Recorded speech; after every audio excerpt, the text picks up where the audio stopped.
Hi, Matthew Schoenhardt of MS Consulting. You can find me at datadrivenrisk.com. I bet you've heard it said that brownfield projects are higher risk than greenfield projects. In fact, I've done brownfield projects and greenfield projects, and anecdotally, I tend to agree with that. In fact, many of you probably would agree with that. And if you look around, you can find lots of people who say that brownfield projects are riskier than greenfield projects. But if you do some hardcore data analysis, you'll find research doesn't actually support this idea. It's basically because we need to simplify the difference between causality and correlation. You see, your project doesn't fail because it's a brownfield any more than a project succeeds because it's a greenfield.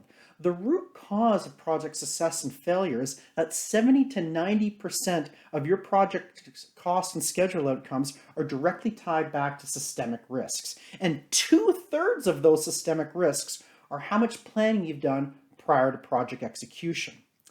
Now, this means that brownfield projects are actually just harder to plan than greenfield projects. Don't believe me? Let's take a quick example. We're going to build a residential house. Maybe not an entire house, that's a lot of work. We're just going to build a wall for a residential house. Now, if we're doing a greenfield, it's pretty easy. I need to check my soil conditions, get the permits I need, figure out the build material quantities, estimate the labor, and poof, build the wall. Easy peasy. Now, brownfield, well, the first thing I got to do before I build the wall is I got to, and I don't know if that wall has plumbing, electrical, or asbestos, and if it does, I need to remove and isolate all those things. And after I do that, I got to check to see if the wall is load bearing, because you know what, the original construction drawings are never available, and even if they are, I don't know if I should trust them.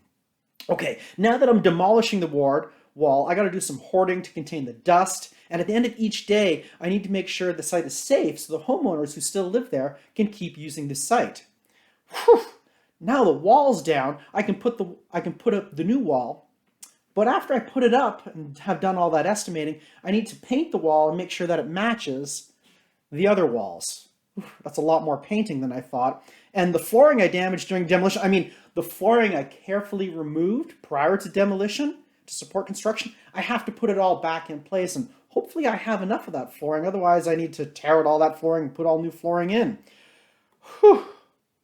As you can see, the level of effort for brownfield demolition putting in a new wall is somewhere around 3 to 5 times the effort of planning and work for the same result of putting up a greenfield wall. Now, the real question is, how many of your employers allow you to do 2 to 3 times the planning for a brownfield job as opposed to a greenfield job? And therein lies a root cause. Hope you enjoyed it. Matthew Schoenhardt of MS Consulting. You can find me at datadrivenrisk.com.